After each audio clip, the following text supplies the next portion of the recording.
রমজান সরকার। হাম আক্রান্ত শিশু মৃত্যু 400 ছাড়ালো। গত 24 ঘন্টায় হাম ও উপসর্গ নিয়ে 11 শিশুর মৃত্যু হয়েছে। নিয়মিত বুলেটিনে এসব তথ্য জানিয়েছে স্বাস্থ্য অধিদপ্তর। মহাখালী ডিএনসিসি হাসপাতালটির দ্বিতীয় ও তৃতীয় তলায় দেখা যায় হাম আক্রান্ত শিশুদের। বেশিরভাগই নিম্নবিত্ত পরিবার থেকে আসা। ছোঁয়াচে এই রোগে আক্রান্ত হয়ে কাতরাচ্ছে হাসপাতালে। সম্প্রতি রাজধানী থেকে হাম আক্রান্ত রোগী ভর্তির সংখ্যা কমলেও ঘনবসতিপূর্ণ এলাকা থেকে রোগী আসা বেড়েছে। ঢাকার বাইরে থেকে যেসব রোগী ভর্তি হচ্ছে তাদের বেশিরভাগই স্থানীয় হাসপাতালগুলো থেকে উন্নত চিকিৎসার জন্য এসেছে। শুধু শিশুরাই না, প্রাপ্তবয়স্কদেরও হচ্ছে হাম। আমরা শিশু হসপিটাল গিয়েছিলাম, ওইখান থেকে বলছে যে আপনারা সরাসরি ডিএনসিসি হসপিটাল চলে যান। 6 তারিখে রাত্রে ভর্তি হয়েছি, আজকে 6 দিন থাকা পড়ব। জ্বর ছিল, তারপরে পাতলা পায়খানা, বমি, পরে হাম। কিছু কাশ আছে, কাশটা আর এটা তো কইমা জায়গাতে গেছে ছুটি দিয়ে দিই। তুলনামূলকভাবে ঢাকার বাইরের সংখ্যা বাড়বে, কারণ ঢাকার বাইরে কিন্তু যেমন দেখছেন ইদানিংকালে দেখছেন যে ঢাকার বাইরে বিভিন্ন জায়গাতে খুব রোগীর চাপ বাড়ছে, নতুন নতুন ওয়ার্ড খুলতে হচ্ছে এবং রোগী মারা যাচ্ছে যারা, তারাও ঢাকার বাইরে থেকে বেশি মারা যাচ্ছে এখন। পদোন্নতির দাবিতে চলা আন্দোলন থেকে পূর্ণাঙ্গ একাডেমিক শাটডাউন ঘোষণা করেছেন বরিশাল বিশ্ববিদ্যালয়ের শিক্ষকরা। একই সাথে উপাচার্য অধ্যাপক ডক্টর মোহাম্মদ তৌফিক আলমকে ক্যাম্পাসে অবাঞ্ছিত ঘোষণা করা হয়। রবিবার বিকেলে এই সিদ্ধান্তের কথা জানান আন্দোলনকারীরা। পদোন্নতির দাবিতে বেশ কিছুদিন ধরেই তাদের আন্দোলন চলছে। শনিবার সিন্ডিকেট সভায় এই বিষয়ে সিদ্ধান্ত গ্রহণের কথা ছিল, কিন্তু আপাতত শিক্ষকদের পদোন্নতি হচ্ছে না এমন সিদ্ধান্ত নেওয়া হয় সিন্ডিকেটে। ভিসি জানান, সিন্ডিকেট সভায় আগামী 2 মাসের মধ্যে পদোন্নতির সংবিধি প্রণয়ন করে নিয়মতান্ত্রিকভাবে পদোন্নতি কার্যক্রম সম্পন্নের সিদ্ধান্ত হয়েছে। এর প্রেক্ষিতেই সোমবার থেকে বিশ্ববিদ্যালয়ে পূর্ণাঙ্গ একাডেমিক শাটডাউনের ঘোষণা দিয়েছেন শিক্ষকরা। এদিকে রবিবার সন্ধ্যায় পদত্যাগ করেছেন প্রক্টর ডক্টর রাহাত হোসাইন ফয়সাল। জনগণের জানমালের নিরাপত্তা নিশ্চিতে সবটুকু দিয়ে চেষ্টা করবে পুলিশ, এমনটাই প্রত্যাশা বর্তমান সরকারের। ত্রয়োদশ জাতীয় সংসদ নির্বাচন প্রমাণ করেছে পেশাদারিত্বের সঙ্গে কাজ করা পুলিশের পক্ষে সম্ভব। রবিবার সকালে রাজধানীর রাজারবাগ পুলিশ লাইন্স মাঠে বার্ষিক পুলিশ প্যারেডের মধ্যে দিয়ে শুরু হয় আয়োজন। এ সময় পুলিশ সপ্তাহের অনুষ্ঠানে যোগ দিয়ে এর উদ্বোধন করেন প্রধানমন্ত্রী তারেক রহমান। বলেন, স্বাধীনতা অর্জনের জন্য যে পুলিশ সদস্যরা আত্মাহুতি দিয়েছিলেন, যে কোনো মূল্যে সেই স্বাধীনতা রক্ষা করতে হবে। আর কোনো ফ্যাসিবাদী শক্তি যেন পুলিশকে নিজেদের স্বার্থে ব্যবহার করতে না পারে, সেই শপথ নেয়ার আহ্বান জানান তিনি। এ সময় জাতিসংঘ শান্তিরক্ষী মিশনে পুলিশের ভূমিকার প্রশংসা করেন তিনি। আরও বলেন, দেশের জনগণের স্বার্থে পুলিশের মানবিক আচরণ প্রত্যাশিত। বাংলাদেশের স্বাধীনতা অর্জনের জন্য যে সকল শহীদ পুলিশ সদস্য আত্মত্যাগ করেছিলেন, যে কোনো মূল্যে সেই স্বাধীনতা রক্ষা করা আমাদের পবিত্র দায়িত্ব। ত্রয়োদশ জাতীয় সংসদ নির্বাচন প্রমাণ করেছে বাংলাদেশ পুলিশের পক্ষে দক্ষতা এবং পেশাদারিত্বের সঙ্গে দায়িত্ব পালন সম্ভব।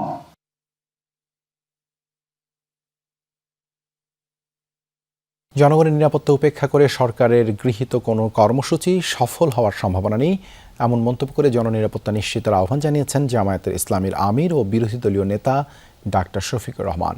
এক ফেসবুক পোস্টে তিনি লিখেন, সম্প্রতি নওগাঁ জেলায় 4 জন, চট্টগ্রামে 3 এবং গাজীপুরে 5 জনকে গলা কেটে হত্যা করা হয়েছে। আজ ভোররাতে গাজীপুরের কালিয়াকৈর উপজেলার বাগচালা গ্রামে গরু চোর সন্দেহে 3 জনকে পিটিয়ে হত্যা করা হয়েছে। এগুলো কি শুধুই সামাজিক বিশৃঙ্খলা, নাকি আইনের সঠিক প্রয়োগের অভাবে সৃষ্ট হতাশা থেকে জনগণের ক্ষোভের বহিঃপ্রকাশ? এমন প্রশ্ন তোলেন জামায়াত আমির। বলেন, বিনা বিচারে কোনো হত্যাকাণ্ডই কোনোভাবে সমর্থনযোগ্য নয়। এ ব্যাপারে স্বরাষ্ট্র ও আইন মন্ত্রণালয় এবং বিচার বিভাগ জনগণের কাছে গ্রহণযোগ্য না হওয়া পর্যন্ত দেশে আইনের শাসন প্রতিষ্ঠা অসম্ভব। সদিচ্ছা এবং যথাযথ উদ্যোগই এই সামাজিক সমস্যার কার্যকর সমাধান বলে মন্তব্য করেন তিনি।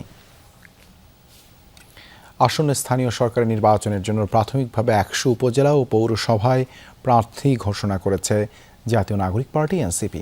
রবিবার বিকেলে দলটির অস্থায়ী কার্যালয়ে সংবাদ সম্মেলনে স্থানীয় সরকার নির্বাচন পরিচালনা কমিটির চেয়ারম্যান সার্জিস আলম প্রার্থীদের নাম ঘোষণা করেন।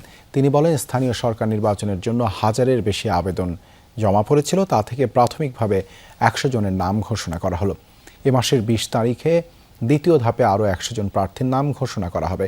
এ সময় দলটির মুখপাত্র আসিফ মাহমুদ সজীব ভূঁইয়া বলেন, স্থানীয় সরকার নির্বাচন নিয়ে সরকারের কোনো রূপরেখা নেই, প্রশাসকরা সরাসরি নির্বাচনের প্রচারণা চালাচ্ছেন। উপজেলা কিংবা পৌরসভা পর্যায়ে এটা একটু কঠিন হয়ে যায় যে 11 দল একসাথে একমত হয়ে একজন প্রার্থী। তো সেটা তারপরে যদি জোটগতভাবে হয় সেটা নির্বাচনের পূর্বে একটা আলোচনার বিষয় এবং সে অনুযায়ী সেটা সিদ্ধান্ত হবে। কিন্তু এখন পর্যন্ত আমরা এককভাবে প্রস্তুতি নিচ্ছি। আমরা দেখছি যে যাদেরকে প্রশাসক হিসেবে বসানো হয়েছে তারা প্রশাসকের পদে বসে থেকে ভোট চাচ্ছেন। বিএনপি তো গণতন্ত্রের কথা বলে বলে বিগত 18 বছর 17 বছর রাজনীতি করতে আমরা দেখেছি, কিন্তু তারেক রহমান ক্ষমতায় বসেই গণতন্ত্রের গলা টিপে হত্যা করছেন।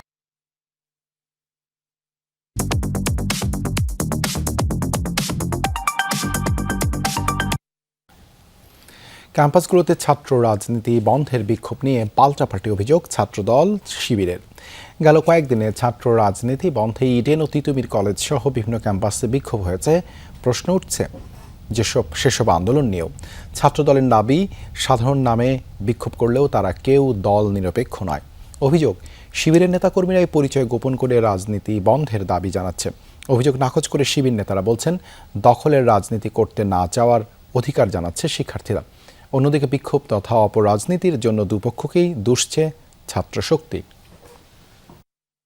আপনি রাতের বেলা যখন নারী শিক্ষার্থীদের ছাত্র রাজনীতির বিপরীতে একটা অবস্থান নেন আপনার কর্মী দিয়ে, তখন যারা সত্যিকার অর্থে এই শিক্ষা প্রতিষ্ঠানে পড়ে সেই সব নারী শিক্ষার্থীর অভিভাবক বলেন বা শিক্ষার্থীরা বলেন, তারা এক ধরনের আতঙ্কিত হয়ে পড়ে। নেত্রকোনা মেডিকেলে কান ধরে উদ্ঘোষ করানো, কিংবা সিটের রাজনীতি ফিরে এনে আসা, কিংবা ক্যাম্পাসের চারপাশে প্রত্যেকটা মোড় এবং রাস্তার দোকানে চাঁদাবাজের স্ট্রাকচার ডেভেলপ করে চাঁদাবাজের যে ঘটনা, সেগুলো যখন শিক্ষার্থীরা দেখেছে, সে অপরাধ যখন পত্রিকায় আসছে, সেগুলোকে চাপা দেওয়ার জন্য পাল্টার একটা বয়ান উৎপাদন করার চেষ্টা। রাজনীতি অবশ্যই থাকবে, কিন্তু এর মডেলটা কেমন হবে? সেই মডেলটা হবে যাতে করে এই যে আধিপত্য বিস্তারের দ্বন্দ্বটা না থাকে। হত্যা মামলায় কার্যক্রম নিষিদ্ধ আওয়ামী লীগের নেতা জাহাঙ্গীর কবির নানক ও শেখ ফজলেনুর তাপস সহ 28 জনের বিরুদ্ধে বিচার শুরুর আদেশ দিয়েছেন ট্রাইব্যুনাল। এর আগে তাদের বিরুদ্ধে জুলাই অভ্যুত্থানের সময় মোহাম্মদপুরে 9 জনকে হত্যা মামলায় অভিযোগ গঠন করা হয়। এ মামলায় তাপস, নানক সহ পলাতক আসামিদের তালিকায় রয়েছেন ডিবির সাবেক প্রধান হারুনুর রশিদ, সাবেক ডিএমপি কমিশনার হাবিবুর রহমান এবং সাবেক যুগ্ম কমিশনার বিপ্লব কুমার সরকার সহ পুলিশের বেশ কয়েকজন ঊর্ধ্বতন কর্মকর্তা। আর নিষিদ্ধ সংগঠন ছাত্রলীগের মোহাম্মদপুর থানা সভাপতি নাইমুল হাসান রাসেল সহ 4 নেতাকর্মী এই মামলায় গ্রেপ্তার হয়ে কারাগারে আছেন। এদিকে জুলাই আন্দোলনে উত্তরা হত্যাকাণ্ডের তদন্ত প্রতিবেদন 30 জুন ও ফেনীতে হত্যাকাণ্ডের তদন্ত প্রতিবেদন 21 জুলাই দাখিলের নির্দেশ দিয়েছেন ট্রাইব্যুনাল। সবচেয়ে অমানবিক যে ঘটনা হয়েছে, পরপর 2 দিন সেখানে ড্রোন ব্যবহার করা হয়েছে, হেলিকপ্টার ব্যবহার করা হয়েছে, ফায়েজের মতো একটি ফুটফুটে বাচ্চাকে নির্মমভাবে হত্যা করা হয়েছিল। হত্যাসহ বিভিন্ন অভিযোগের 10 মামলায় নারায়ণগঞ্জের সাবেক মেয়র সেলিনা হায়াৎ আইভীর জামিন বহাল রেখেছেন আপিল বিভাগ। এর ফলে তার মুক্তিতে বাধা রইল না বলে জানিয়েছেন আইনজীবীরা। হাইকোর্টের আদেশের বিরুদ্ধে করা রাষ্ট্রপক্ষের আবেদন খারিজ করে রোববার প্রধান বিচারপতির নেতৃত্বাধীন আপিল বিভাগ এই আদেশ দেন। 2025 সালের 9 মে নারায়ণগঞ্জ শহরের দেওভোগ এলাকার চুনকা কুটির থেকে সাবেক মেয়র সেলিনা হায়াৎ আইভীকে গ্রেপ্তার করা হয়। এরপর বিভিন্ন মামলায় তাকে গ্রেপ্তার দেখানো হয়। পরবর্তীতে হাইকোর্ট 5 মামলায় তাকে জামিন দেন, তবে আপিল বিভাগে তা স্থগিত হয়ে যায়। এরই মধ্যে গত 18 নভেম্বর তাকে আরও 5 মামলায় গ্রেপ্তার দেখানো হয়। পরবর্তীতে বিচারপতি KM জাহিদ সারওয়ার ও বিচারপতি শেখ আবু তাহেরের সমন্বয়ে গঠিত হাইকোর্ট বেঞ্চ গত 26 ফেব্রুয়ারি তাকে জামিন দেন। ফেনীতে আদালতে শুনানি চলাকালীন বিচারকের সামনেই আত্মহত্যা চেষ্টা করেছেন এক নারী বিচার প্রার্থী। রবিবার দুপুরে জেলা দায়রা ও জজ আদালতের ফুলগাজী আমলি আদালতের বিচারক মিনহাজউদ্দিনের এজলাসে এই ঘটনা ঘটে। আমলি আদালতের সহকারী জানান, বিচার প্রার্থী নারী প্রেমের সম্পর্কের জেরে 2025 সালে 3 সন্তানের জনক আকবর হোসেনকে বিয়ে করেন। বনিমনা না হওয়ায় চলতি বছরের 29 জানুয়ারি স্বামীর বিরুদ্ধে যৌতুকের মামলা করেন তিনি। পরে দুজনের সমঝোতার জন্য আকবরকে জামিন দেন আদালত। আজ মামলা শুনানিতে বিচার প্রার্থী নারী স্বামীর প্রতারণা সহ বিভিন্ন বিষয় আদালতকে জানান। এ সময় ক্ষোভে হঠাৎ বিষ পান করেন তিনি। পরে স্বজনরা তাকে হাসপাতালে নেয়।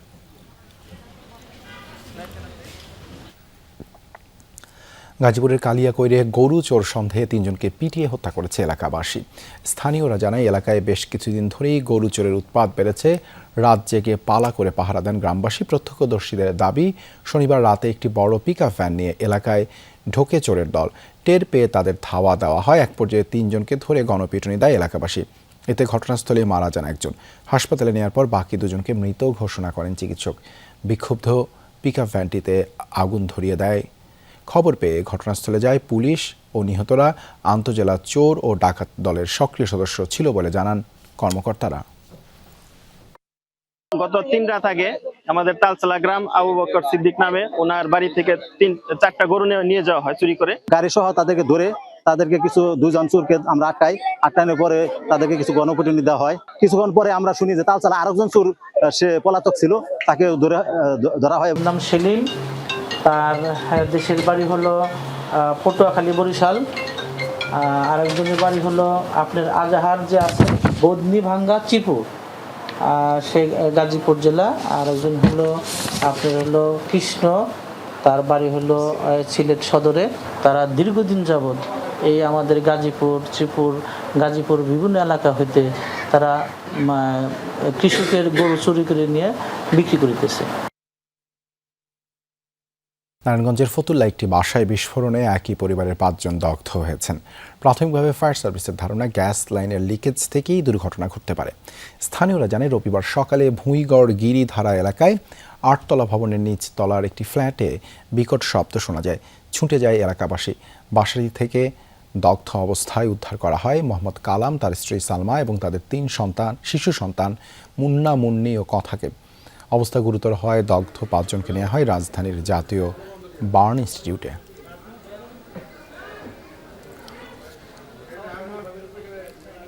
নারায়ণগঞ্জে বিস্ফোরণে আহতের জাতীয় বার্ন ইনস্টিটিউটে দেখতে যান স্বাস্থ্যমন্ত্রী সরদার মোহাম্মদ শেখাওয়াত হোসেন। এ সময় তিনি বলেন, একই পরিবারের 5 জন দগ্ধ হওয়ার ঘটনা খুবই মর্মান্তিক। তাদের সর্বোচ্চ চিকিৎসার ব্যবস্থা করা হচ্ছে। প্রয়োজনে সব ধরনের আর্থিক সহায়তা দেওয়ার প্রতিশ্রুতি দেন মন্ত্রী। জানান এমন দুর্ঘটনা রোধে আন্তঃমন্ত্রণালয় বৈঠক করে দ্রুত করণীয় নির্ধারণ করা হবে। যে গৃহকর্তার স্বামী সে 90%, ওনার স্ত্রী 65% এবং বাচ্চাগুলিও আপনার 35%, 40% এরকম পুড়ে গিয়েছে। আমরা 2-1 দিনের ভিতর ইন্টার মিনিস্টারিয়াল একটা মিটিং করব এই অ্যাওয়ারনেস বৃদ্ধি করার জন্য মানুষের মধ্যে। দেশে যেসব প্রকল্প আছে তার বেশিরভাগেরই মানদণ্ড নিশ্চিত হয়নি। শুধু রাজনীতিতে নয়, অর্থনীতিতেও গণতন্ত্র নিশ্চিত করতে হবে। রবিবার সকালে পল্লী কর্মসহায়ক ফাউন্ডেশনের উদ্যোগে রেইস প্রকল্পের 2য় পর্যায়ের উদ্বোধনী অনুষ্ঠানে এমন মন্তব্য করেন অর্থমন্ত্রী আমির খসরু মাহমুদ চৌধুরী। বলেন, বিগত দিনের পৃষ্ঠপোষকতার অর্থনীতি প্রতিষ্ঠা পায় যেখানে সাধারণ মানুষ দূরে ছিল। অনুষ্ঠানে জানানো হয়, রেইস প্রকল্পের আওতায় 2 লাখ তরুণ ও ক্ষুদ্র উদ্যোক্তাকে দক্ষতা উন্নয়ন আর্থিক সহায়তা দেবে পিকেএসএফ। 2030 সালের মধ্যে সরাসরি উপকৃত হবে প্রায় 4.25 লাখ মানুষ। গুরুত্ব পাবে চর, হাওর, পার্বত্য ও উপকূলীয় এলাকার জলবায়ু ঝুঁকিপূর্ণ অঞ্চল। অর্থমন্ত্রী বলেন, 4টি দিক বিবেচনায় নিয়ে প্রকল্প গ্রহণ করেছে সরকার। নিশ্চিত করা হচ্ছে অর্থনৈতিক গণতান্ত্রায়ন। 1300 প্রজেক্ট প্ল্যানিং কমিশনে আছে। A lot of them has no value for money, no return on investment, never considered employment, never considered environment. তো আমরা অনেকগুলো প্রজেক্ট বাদ দিয়ে দিচ্ছি। বাংলাদেশের প্রত্যেকটি নাগরিকের বাংলাদেশের অর্থনীতিতে অংশগ্রহণ করার একটা অধিকার আছে। আরবান প্রাইমারি হেলথ কেয়ার প্রকল্পের আওতায় 4382 জনের চাকরি বহালের দাবি জানিয়েছেন সংশ্লিষ্টরা। রবিবার দুপুরে জাতীয় প্রেস ক্লাবের সামনে মানববন্ধনে এই দাবি জানান তারা। মানববন্ধনে সহস্রাধিক কর্মকর্তা-কর্মচারী অংশ নেন। তারা বলেন, প্রকল্পের আওতায় 192টি স্বাস্থ্যকেন্দ্র স্থানীয় সরকার বিভাগ থেকে স্বাস্থ্য মন্ত্রণালয়ে হস্তান্তরের প্রক্রিয়া চলছে। তবে ভাড়া করা অনেক ভবনেও সেবা দেয়া হতো, সেগুলো আওতাভুক্ত করার দাবি জানান তারা। বলেন, 20 থেকে 25 বছর চাকরি করার পর হঠাৎ বেকার হয়ে পড়লে তাদের আর্থিক কষ্টের মধ্যে পড়তে হবে। এ অবস্থায় নগর স্বাস্থ্যসেবা টেকসই করতে প্রধানমন্ত্রীর সরাসরি হস্তক্ষেপ কামনা করেন তারা। সরকারের স্থাপনা 192টা বিল্ডিং আপনারা নিয়েছেন, কিন্তু আরও যে শতাধিক বিল্ডিংয়ে আমরা যে আরও কর্মী আছে বা আমরা যারা কাজ করছি, ওই বিল্ডিংগুলোকে নিয়ে আপনারা ভাবছেনও না, বিল্ডিংও নেন নাই এবং কর্মীও নেন নাই। আমরা কি করব তাহলে? আমাদের এই 5000 কর্মীদের চাকরি যেন বহাল থাকে, স্থায়ী থাকে, আমরা যেন পথে না বসে যাই। আমাদের দাবি অবশ্যই সরকারকে মেনে নিতে হবে, আমাদের চাকরি স্থায়ীকরণ করতে হবে। আমরা আর কোনো বৈষম্যের শিকার হতে চাই না। আগামী 15 মে বাজারে আসছে রাজশাহীর আম। বাগান থেকে বিভিন্ন জাতের আম পাড়ার সময় নির্ধারণ করে ম্যাঙ্গো ক্যালেন্ডার প্রকাশ করেছে স্থানীয় প্রশাসন। রবিবার বিকেলে অংশীজনদের সাথে আম সংগ্রহ, পরিবহন ও বাজারজাত নিয়ে মতবিনিময় করে জেলা প্রশাসন। ক্যালেন্ডার অনুযায়ী 15 থেকে শুরু হবে সকল প্রকার গুটি আম নামানো। গোপালভোগ পাড়া শুরু হবে 22 মে থেকে। এছাড়া রানী পছন্দ 25 মে, হিমসাগর বা খিরসাপাত 30 মে, ল্যাংড়া 10 জুন, আম্রপালি ও ফজলি জাতের আম বাজারে আসবে 15 জুন থেকে। সভায় জেলা প্রশাসক জানান, আম চাষি, ব্যবসায়ী, কৃষি অফিসের সমন্বয়ে ম্যাঙ্গো ক্যালেন্ডার তৈরি করা হয়েছে। কেউ যেন অপরিপক্ক আম বাজারজাত করতে না পারে, সেজন্য এই উদ্যোগ। নির্ধারিত সময়ের আগে কেউ বাগান থেকে আম নামালে তার বিরুদ্ধে আইনগত ব্যবস্থা নেওয়া হবে বলেও জানিয়েছে প্রশাসন।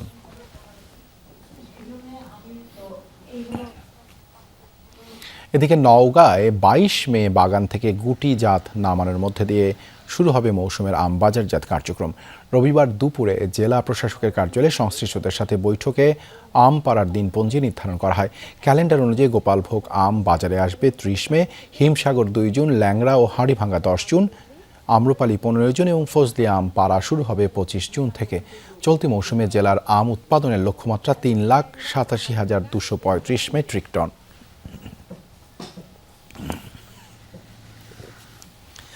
দীর্ঘ পর্যালোচনা শেষে মার্কিন শান্তি প্রস্তাবের জবাব দিয়েছে ইরান। রবিবার নিজেদের অবস্থান জানিয়ে সেই বার্তা মধ্যস্থতাকারী পাকিস্তানের হাতে পৌঁছে দিয়েছে তারা, জানিয়েছে তেহরানের রাষ্ট্রীয় গণমাধ্যম। তবে এ ব্যাপারে এখনও বিস্তারিত তথ্য দেয়নি কোনো পক্ষই। এর আগে শত্রুর মোকাবেলায় সেনাবাহিনীকে নতুন দিক নির্দেশনা দেন ইরানের সর্বোচ্চ নেতা মোস্তাফা খামেনি, জানান IRGCর এক শীর্ষ নেতা। আবারও হামলা হলে কল্পনাতীত জবাবের হুঁশিয়ারিও দিয়েছে তেহরান। বেশ কয়েকদিনের পর্যালোচনা শেষে ইরানের পক্ষ থেকে মিলেছে 14 দফার মার্কিন শান্তি প্রস্তাবের জবাব। রোববার তা হাতে পায় মধ্যস্থতাকারী পাকিস্তান। এ তথ্য নিশ্চিত করেছে তেহরানের রাষ্ট্রীয় গণমাধ্যম। তবে এর আগে তাদের পক্ষ থেকে আসে একের পর এক কঠোর হুঁশিয়ারি। ইরান নতুন করে আক্রমণের শিকার হলে মিলবে অভিনব জবাব। রোববার প্রচারিত এক সাক্ষাৎকারে এমন হুমকি দেশটির সামরিক মুখপাত্র ব্রিগেডিয়ার জেনারেল মোহাম্মদ আকরামিনিয়ার। তিনি বলেন, এবার যে কোনো ধরনের হামলার জবাব হবে নতুন মাত্রায়। শত্রুপক্ষ যদি আবারও আমাদের বিরুদ্ধে আগ্রাসনের মতো ভুল সিদ্ধান্ত নেয়, তাহলে কল্পনাতীত জবাব পাবে। এতে শুধু আমাদের সশস্ত্র বাহিনীর দৃঢ় সংকল্প ও ইচ্ছাই নয়, থাকবে আরও আধুনিক অস্ত্রশস্ত্র, নতুন ও উন্নত যুদ্ধ কৌশল এবং সবচেয়ে গুরুত্বপূর্ণ বিষয় হলো নতুন নতুন যুদ্ধক্ষেত্রের মুখোমুখি হবে তারা। ইরানের সর্বোচ্চ নেতা মোজতাবা খামেনির সাথে বৈঠক করেছেন IRGCর শীর্ষ নেতা মেজর জেনারেল আলী আবদুল্লাহি। রাষ্ট্রীয় টেলিভিশন জানিয়েছে, তাকে নতুন দিক নির্দেশনা দিয়েছেন সর্বোচ্চ নেতা। এদিকে সাম্প্রতিক পরিস্থিতি এবং উত্তেজনা প্রশমনে কাতারের প্রধানমন্ত্রী শেখ মোহাম্মদ বিন আব্দুল রহমান আল থানির সাথে বৈঠক করেছেন মার্কিন পররাষ্ট্রমন্ত্রী মার্কো রুবিও। ছিলেন বিশেষ দূত স্টিভ উইটকফও। দীর্ঘমেয়াদী শান্তি নিশ্চিতের উপায় নিয়ে আলোচনা করেছেন তারা। রেজওয়ানা সাইমা, যমুনা নিউজ। লন্ডনের বাকিংহাম প্যালেসের সামনে বিক্ষোভ করেছেন রাজতন্ত্র বিরোধীরা। শনিবারের এই প্রতিবাদ কর্মসূচিতে অংশ নেন 1.5 শতাধিক মানুষ।